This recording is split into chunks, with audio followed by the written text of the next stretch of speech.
We're going to segue to, we know we saw the beginning of the story of Lee Woodruff. Lee, where are you, sweetie? There you are. Come on down. You're the next contestant on the Bigger Game show. Right? So, her hair is dry. The eye is healed. Not yet. Here, let me help you, sweetie. Yeah, good. So, Lee is a friend of our family's as well. We didn't talk about that today. So, she lives down the road up in Hague, New York, up the street some of the time, part of the year with us in the summer. We have beautiful times together. So what a pleasure to have you sort of bring us home tonight in this day with your beautiful, beautiful eye. Yeah, that's better. Yeah, let's go there with that beautiful eye. So thank you for being with us tonight. Wow. All right, what a challenge to do this after this day, right? Yeah, good luck. Thanks so much, okay? You get to stand up here with your wet hair and your broken eye and bring us home tonight. Yeah, my hair is dry. Thank you very much. Yes, thank you. So much better. But that's the beauty of this place. You can walk around with wet hair and a busted eye, and that's what Silver Bay is all about. For those of you that were in the auditorium earlier, I was talking about the Tamlyn boys, kind of the fabulous Tamlyn boys, like that movie with Michelle Pfeiffer. So Bruce worked here as an imp, and you got a sense of the imps. They were up here on the stage before. The imps are when you're a young person growing up here, as I was, with my sisters, some of whom are in the back there, and my family, which makes me a little mortified because they've heard me talk 900,000 times. So I love you that you guys came. I hope you got some cake. Okay? But this is a place of healing, of spirituality, and of just kind of the basics. So it's a wonderful thing that Chuck and Rick brought this conference here because it's the absolute perfect place for it to be. So I hope you felt some of that healing while you've been here. And I'm going to talk about that in a little bit when I tell my story, because part of the journey of coming out the other side and actually thriving is to be able to get out in nature, to be able to open the aperture inside of you to heal in a place like this. And this has certainly been a healing place for Bob and I. And I want to thank Bruce, who I alluded to earlier, who has baptized most of the 9 McConaughey grandchildren over time. And the beauty of that spirituality and the ability to tap into what exists, the things that we can't explain. You know, you talk about your bigger game. Well, there's also sort of a bigger life force out there that if we choose to tap into it, I kind of like to think of it a little bit like Star Trek. All right, I know. It's the Spock eyebrow, perhaps, that I'm rocking right now. Let me explain for those of you who missed earlier. There's nothing wrong, although Liz Gilbert did tell me to explain to you that we did get into some kind of a fight and that she asked me not to touch her face, but my face was not off limits. I learned 2 things from Liz Gilbert on my hike this morning, and yes, we did skinny dip, and I brought it. That's right, okay? So she wanted to think about her speech, so she wanted to go zen and wanted to hike, so we got up really early, and I morning hike as well.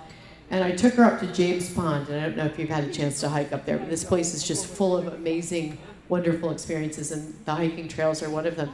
And we got up to the pond, and she said, "This is so glorious," because the clouds the ceiling was lifting, there was a sort of a Jacob's ladder of the sun coming through, and she said, "Do you want to go in the water?" And I said, "Bra and panties on?" And she said, "I'm going to Greece later tonight. It's going to take my bra a long time to dry."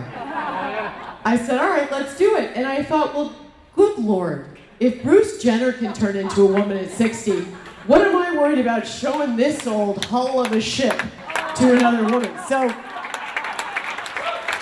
I did skinny dip with Liz Gilbert this morning, yeah. Right? That was my bigger game at 6:45 this morning. So who can top that right now? So the 2 things I learned from her as we were laughing about what she called my eyebrow cancer, because this was just a basal cell thing and it's gone and it's good. She taught me 2 things. One, she said, I just swam in this pond, so I'm not going to go back and wash my hair before I talk to everybody. I said, how do you do that? Because your hair looks really good. She said, #1 secret, and ladies, I'm sharing this with you right now. Dry shampoo, okay?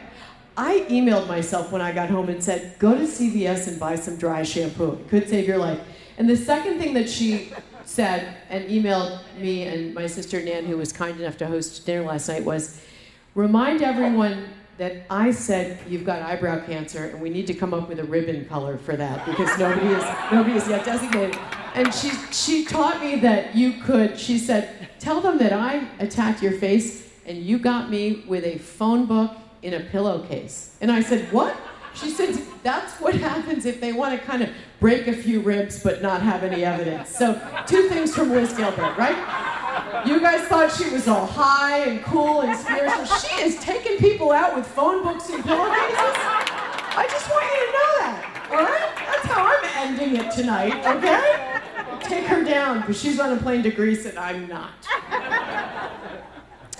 Well, Rick and Chuck were kind enough to show the video, and I have been telling my story for many years, and my story is your story. My story is what happens when you're just traveling along the highway of life. I have so many people say to me when I talk, listen, something happened to me, my mother got cancer, or I went through a bad divorce, but it's nothing like what you went through. And that's where I say stop. Because it absolutely is. And most of you in this room, probably all of you in this room, if you haven't experienced loss or grief or fear yourself, you've been there for someone that has. And I talk a lot when I'm on the road about what I call the 4 F's, the 4 things that sustained me through the bad thing, the hard thing.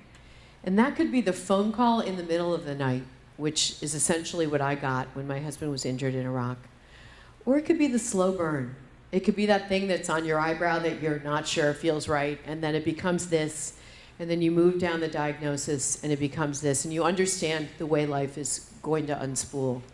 And it doesn't matter whether it's the shot in the night or it's the slow burn. It is all the same thing, is what I say to people. Grief and fear and loss and anxiety and worry, we're all traveling that same bandwidth.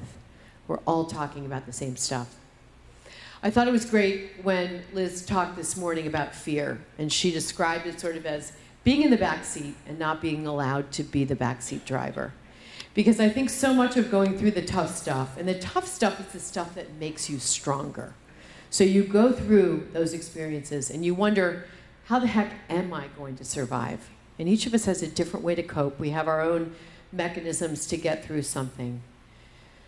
But her ultimate message was not just about taming fear and marrying it to creativity, to keep it kind of front of mind, but it was about living with fear. And I also don't believe that you can eradicate fear. I believe that fear can be used for the good. My husband is an incredible journalist, and before he was injured and after he has been injured and has returned to reporting, and I always forget to say that part, and he's leaving tomorrow for London for a month, and he'll be reporting from Asia as well. And it's a very sweet, wonderful end to his story because he was not expected to live, and certainly not expected to go back to work. And we know, let me just say at the outset, that we have an incredibly lucky story. And the reason that I'm standing on this stage and able to share it with you is because we have had such a wonderful outcome. There was a long time, and my family was with me through all of that, where it looked as if he perhaps would not make it out of a rehab hospital or perhaps a nursing home. And in those dark days, I probably learned more about myself. Although I didn't learn them in those days, I learned them in the aftermath. Because what goes up and what has to stay up in those hard moments where you're coping with the here and now must come down. And it's in the days when it comes down and you reassess what's really important and what it is that you're left with and what has been stripped from you, that you understand more about yourself and more about thriving than you ever do in the moments where life is spooling out straight like a highway somewhere out west. What are those 4 F's? Those are so easy. The first F is sitting in the back table, and that's family. I couldn't have done anything without my family. I have 2 sisters and 2 brothers-in-laws, and Bob has 3 brothers, and they were one of them was with us constantly for every single day of the 36 days that Bob was in a coma, and the subsequent months that it took for him to begin to get back on his feet, and for me to believe that this might be a story that had a happy ending. I would be nowhere without family. And family means different things to different people, and we all have different complements of family in our lives. But family is the one thing that you can count on to be good and bad and ugly. You can show them every face that you have in 360 degrees, and they will love you unconditionally. And I felt that in every single day of those horrible 5 weeks where we weren't sure what would happen to Bob. Friends is the other F on my stool. And those are the people that come over and they bring you the food, or they drive your child to the soccer game, or they let you cry on their shoulder, whatever it is. And where would we be without friends? I remember 2 guys just showing up and saying, we're just going to organize your garage. And I thought, my goodness, what good fortune for me that Bob's been injured, because he's never organized our garage. So there was like a pulley system for the toolie thing on the top of the car. That was all shot, by the way, as soon as he woke up and began functioning again, because he's not the neatest person in the world. But it was the need for people to do something in the absence of being able to control the script of life. And I understood how powerful that was. And I've also understood in the aftermath that you're never, ever going to be able to pay those exact people back. But when someone comes into the void that's in need, I want to be the first person there to do as much as I can, because I hate that phrase, pay it forward. It seems like it belongs on a Hallmark card in Target, which is now closed in Canada, which I learned from my friends. But the pay it forward thing is real. And it's the thing that helps you heal, because you may not be able to help the people that helped you, but you understand that into that void comes life. Once again, the good, the bad, the ugly. And you can be there to understand what it means to be at your lowest moment. The third F of my stool is faith. And I travel a lot around the country and talk, and it's really not cool to talk about faith on the East Coast or the West Coast. But anytime I travel anywhere in the middle of the country, especially Texas and places in the South, where faith is just sort of embedded in the DNA in the day-to-day life, I get these wonderful smiles and nods. And I've been fortunate to grow up in this place in the summer, where faith is just kind of part of the fabric of life here. There's this wonderful thing called Vespers every night here over in the Stone Chapel where I was married.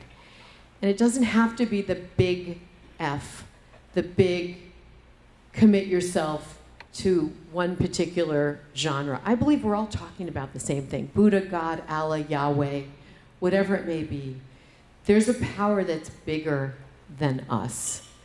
And in the absence of ever being able to control the way that the script scrolls out, to just believe that sometimes we don't have our hands on the controls.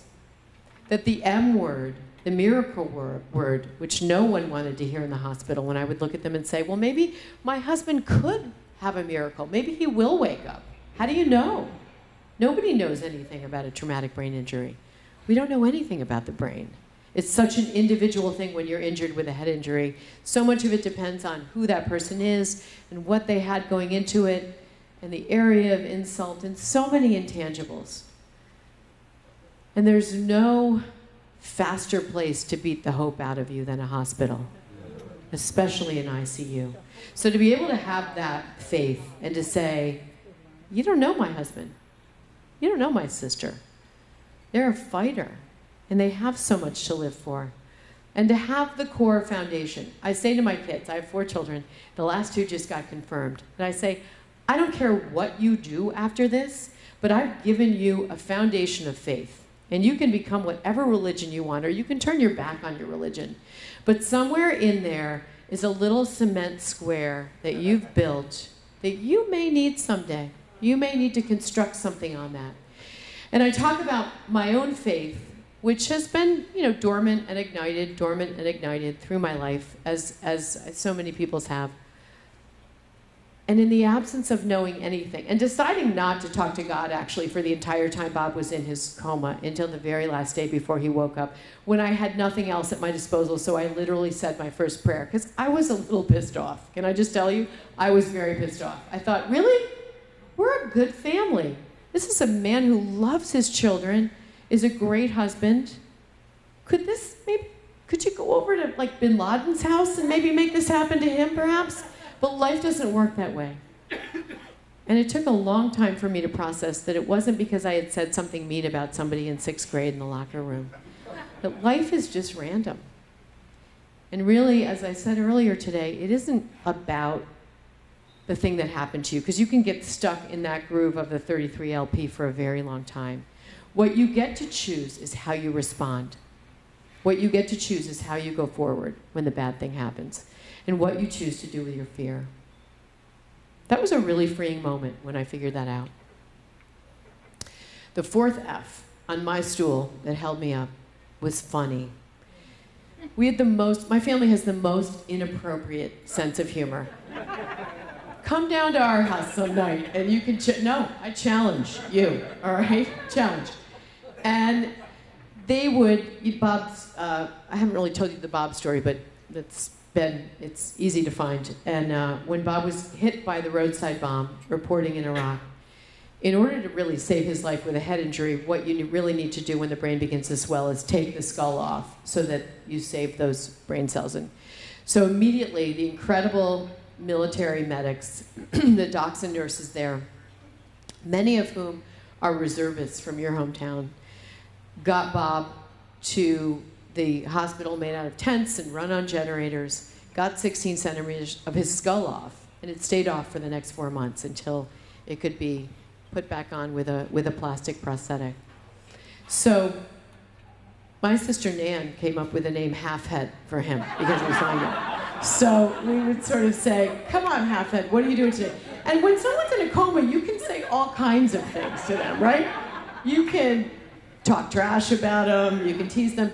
So I remember when Bob first woke up and realized he'd been wearing this little skimpy hospital gown for 5 weeks, and he sort of looked at me at one point, he said, so has this been riding up around my neck? He didn't have those words, but I'm making that up. And I said, yeah.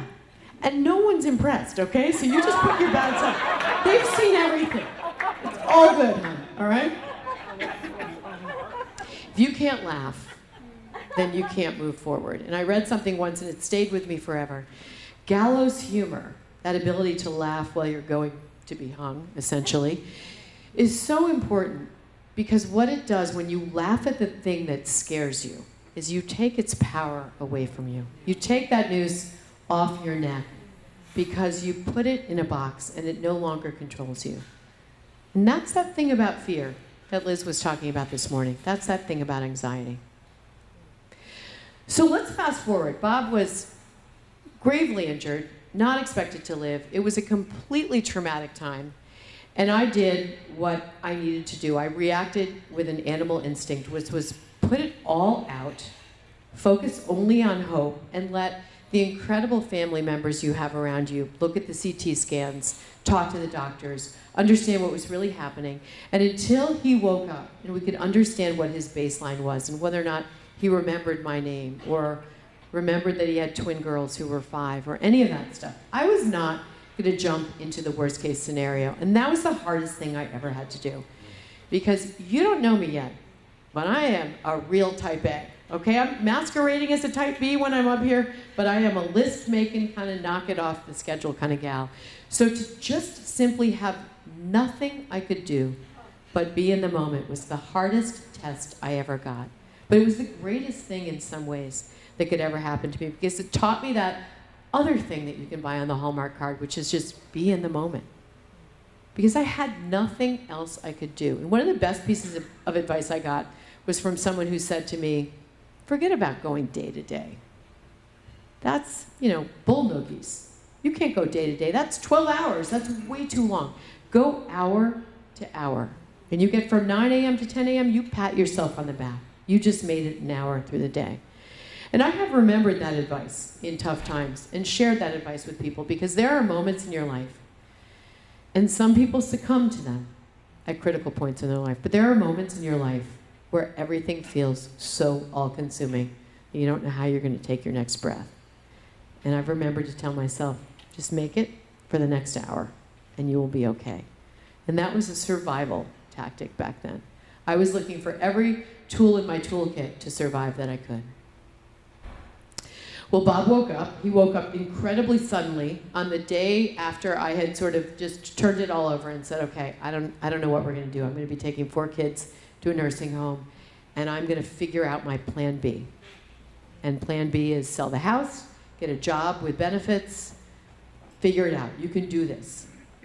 But my nights were terrifying. And for any of you who have that 3:30 a.m. wake up, and if any of you are going through menopause, perhaps this might be a familiar scenario to you. Oh yes, sister, okay. We all wake up at 3:30 in the morning. We all have responsibilities and worries. And mine grew as Bob was not waking up. And I wondered, how would I take care of all these kids? What would I do? My children were 5. I had just gotten to a place when he had taken this anchor job where I had been a working mom up to that point. He was a journalist. We were moving around. Journalists don't make an incredible amount of money until they get to the top of their game, bigger game, and which Bob had just done, and then had been injured a month later. So as he had gotten this incredible, really the apex of someone's career in broadcast journalism, literally, while there were still champagne bottles from friends celebrating, sitting on our dining room table, this had happened. So life's going forward. I had said to myself, you know what? I'm going to back off some of my work things. I'm going to be the class mom for the first time in my life. I'm going to put my name in the ring, because I've never got to do that with the older kids. And what happens when you're making plans, right? That's when God laughs, which is exactly what happened. And what I realized was the worst thing in the world we can do is make plans.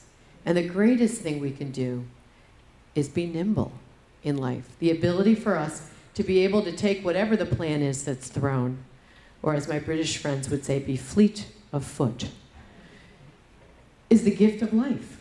If we get too set on something, on how it's going to be, well, I'm going to marry this guy and I'm going to have 3 kids and he'll work and I'll stay home and whatever, that's when everything goes haywire, when we think we know what's in store.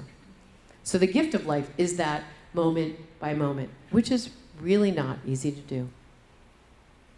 Let's fast forward to the survival part, to the thriving part, actually. Because in order to thrive, I first had to get to my lowest moment. And you might think that was when Bob was in his coma, but it actually wasn't. And for all of you who have been in the situation where your adrenaline was called upon to be there, to be the mom, to be the person in charge, and I make no claims that I was doing this by myself, as I've said earlier. A year or so later, I describe it as as somebody who is a lifeguard. I'd gotten Bob to safety. I'd gotten him to the other shore. He was beginning to recover. He was getting his words back. And I collapsed because it was my moment to collapse, right? That's biology. You're up, you're up, you're up, you're going. And then you realize the enormity of what's happened to your life. And you can't help but collapse.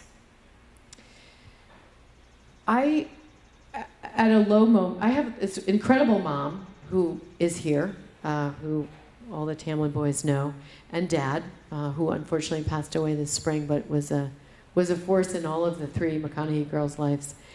And it was my mom, who's now 82, who looked at me and said, "You need body armor. There's no shame in this. This is situational depression. Things happen in life that are bigger than you. Divorce, loss of job, disease, name it. You guys have all lived it, or you've all helped people through it."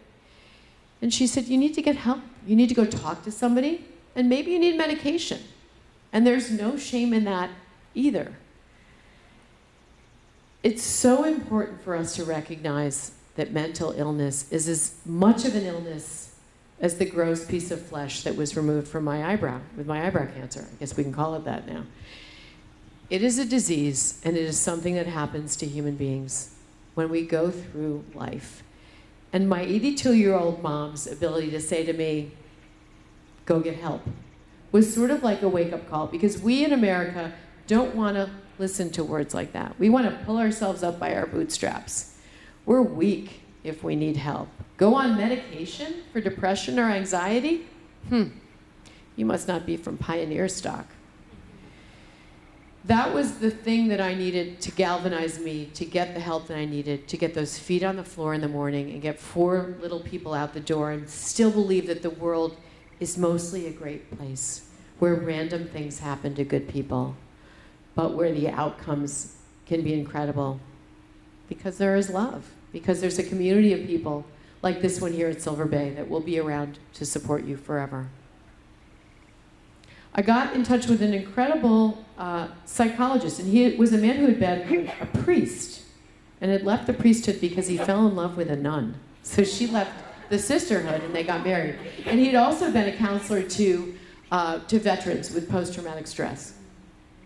So I'll share with you the 2 things that he said to me when I said to him, all right, we've been talking, we would Skype each other once a week. And I said, you need to give me some hard data. You need to give me something I can use. We've had these great conversations and you're mitigating some of my anxiety, but I need a tool. I want to feel better at 3:30 in the morning. I want to know that I can do this. And I have moments where I'm terrified because I love this man and he's still putting it back together. And I want to be able to see a year from now, 2 years from now, I want to be able to understand that we'll be okay. And the 2 things that he said to me, I think about to this day.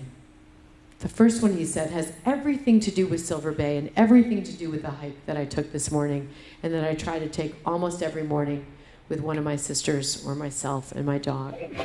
He said, when you feel the world closing in and you feel afraid or anxious, go to the land. We are creatures who grew up on the plains, in the mountains, on the tundra, and we are hardwired in our DNA to want to be outside and look at this. The beauty of nature, whether it's sticking your hands in the dirt and planting your flowers like I did today, or getting outside and understanding the absolute beauty and the sound of a rushing brook. There's a calming mechanism in all of our brains that feeds, that we need. And I have used that more times than not, whether I'm inside somewhere, whatever it might be, I'll walk outside, I'll look at the sky, I'll understand how insignificant I really am in the scheme of things, how there's this whole great big world of people that's turning and growing and loving and available for whatever I might need. The second thing he said is really based on Maslow's hierarchy of needs, which is just a basic principle of psychology. And he said, I want you to ask yourself this when you feel yourself short of breath or the bats are flying at you at the night. Go through this checklist. Do you have a roof over your head? And I recognize that not every American can answer all of these in the affirmative, but I am lucky enough to be able to. Check. Do you have enough to eat every day? Check. Do you have people whom you love? Absolutely, in spades. Do you have people who love you? Check. Have you always had enough? Whatever enough means. Absolutely, more than enough. Blessed. Have you always been able to figure out how to get all of those things? Yes. Well, then roll over, go back to sleep, and it will all look different in the morning. And in the absence of anything else, that simple checklist has gotten me through more nights where I've either felt consumed by fear, anxiety, grief, or sadness. Robin Roberts said to me once, the trick is to stay right where you are. Because when you look in the past, you can get sad. And when you look in the future, you can get scared. So the gift of growing up, of getting to be this old in this body and this banged up with this gimpy eye, is that I try to toggle back and forth as little as I possibly can. I try to stand at the top of that mountain and look at those clouds receding and that Jacob's ladder coming down and be right there, once a day. That's the best I can do right now. Once a day to be present in that moment. And that's the gift. Our story has a happy ending. We did the other thing that's so important to do to pull yourself out of that mental mine shaft, as I call it. We decided that we could take our story with such an incredible outcome for Bob's recovery. And I'm not going to give myself that much credit. Bob is an incredible human being, and if you were here today on this stage talking to you, you would say to yourself, wow, that's the guy that got hit by that bomb? He's recovered so incredibly, and he's taken back the stage of his life. And one of the most incredible moments to me was being with him maybe 2 or 3 days after he woke up in the Naval Hospital, Bethesda Naval. So all of a sudden I knew all this stuff about traumatic brain injury, and I knew how bad it could possibly be. And they had told me that most people with these kinds of injuries are very severely depressed because they understand how much they've lost. There's a self-awareness for many. They get it. They can't do X, Y, or Z anymore. So I looked at him and I said, are you asking yourself, why me? Worried that I was going to have to figure out how to handle someone with depression on top of everything else. And he looked at me. His filter was a little off in those days, so he looked at me sort of like a 6th grade boy and said, well, why not me? What makes me any more special than the 25-year-old kid from Kansas just because I'm on TV? And I thought, wow. One of the things about fear that Liz was talking about is that good fear, that good anxiety is something that he's had all his life and still has. That he would go on the air, he would do a flawless, because he had a photographic memory, which he no longer has, news delivery, anchor the show from some remote location without notes.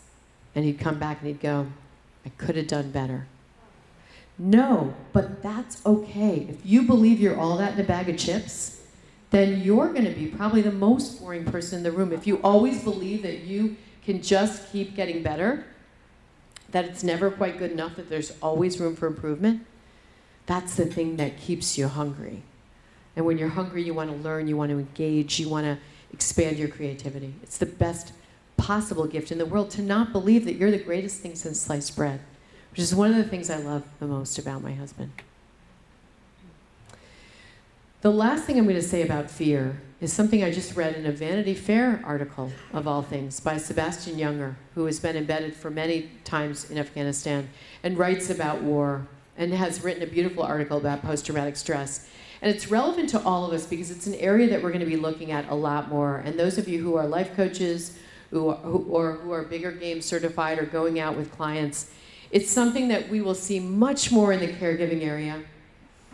That phone call at 7 o'clock in the morning that tells you that your father's just died or your child's just been hit by a drunk driver, you can't call my house after 9 o'clock at night and not have me jump. I don't know when that will stop, but there's a part of me that's crouched and waiting for the other shoe to drop. And Sebastian writes very beautifully about post-traumatic stress in a way that I hadn't heard it articulated. And what he said was really similar to what Liz said this morning. He said, this isn't necessarily a bad thing. It's something that we can treat, but it's something that goes back thousands of years to that saber-toothed tiger that she talked about. When you live in a place where you are constantly under attack, our brains have been hardwired to replay that vision of the saber-toothed tiger so we don't forget the next time we stumble upon him in the, whatever, the wild. We wake up constantly because we sleep lightly, because that tiger or whatever that danger is lurking.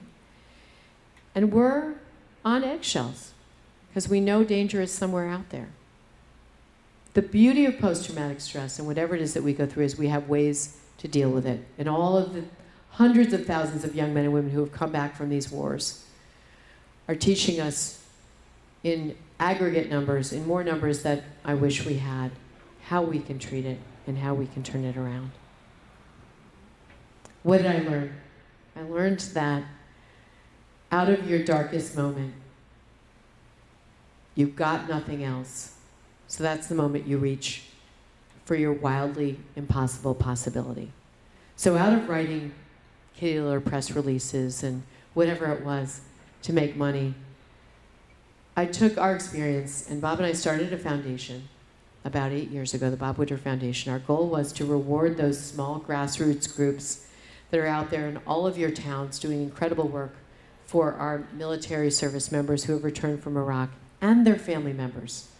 Watching myself not just me, but my family, my children, the spouses go through these experiences, I understood how little attention is focused on that periphery and how critical the periphery is to survival. Because if I wasn't taking care of myself, how could I possibly take care of 4 other children and Bob? In 9 years, we've raised and given away more than $25 million to groups. And before you applaud, there's a really selfish component to that because giving back feels good. That's why you got your award tonight. Because being able to turn what you know on someone else and help them heal is part of your healing, which is also what you're doing here at this conference.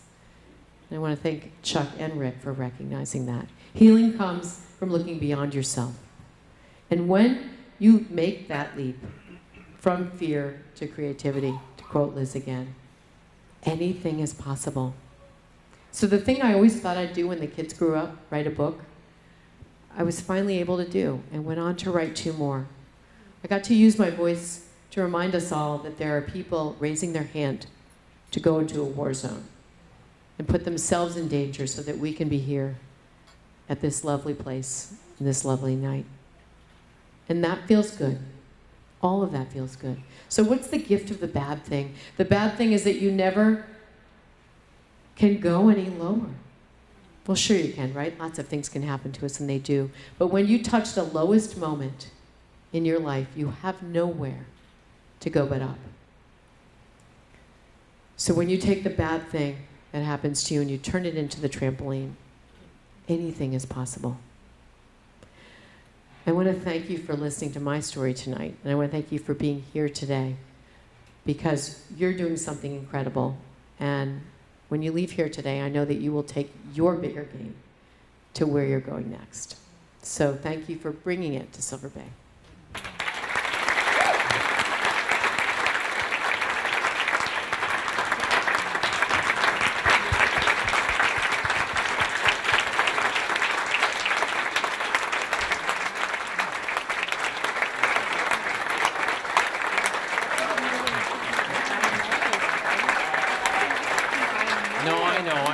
It's a moment, right? It's a moment.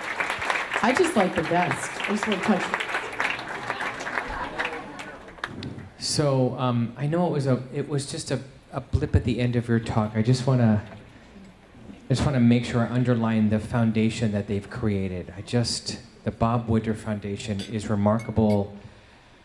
What did I watch? It was online. I mean, I'm going to have a celebrity moment because I love celebrities, right? You had major people. Can you just go down the list and have a little, Beyonce moment or something like that? I will. So we do an annual event. If anyone's near New York or wants to come do their Christmas shopping, it's November 10th this year. And good old Bruce Springsteen has been there for 9 years. The boss. And this year we have John Oliver, Jon Stewart, who's the guy, something about Raymond. Who's that guy? Ray Romano. Yeah, Ray Romano. And I think another musical act that we're working on. So it's just a show. Come, support the troops. We fly in 100 injured service members and their families, and we give them 3 days in New York of everything from makeovers and trips to, yeah. It's major. It's a big deal. So, and, yeah, right? I mean...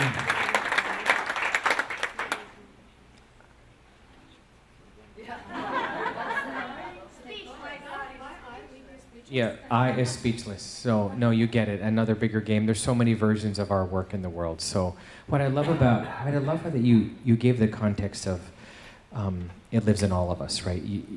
There's a way that you started. It's just like, I'm your story. Into me I see. There's no difference. I thank you for that. Yeah, it's all the same. So your story is your story, but we all have the story. So thank you for being this story, and. I know he's not here, but Bob is here. Yeah, he's absolutely here in spirit. So will you please give him a hug from us and say the Bigger Game community says thank you for his work, okay? And then ABC TV, he's on, when is he on?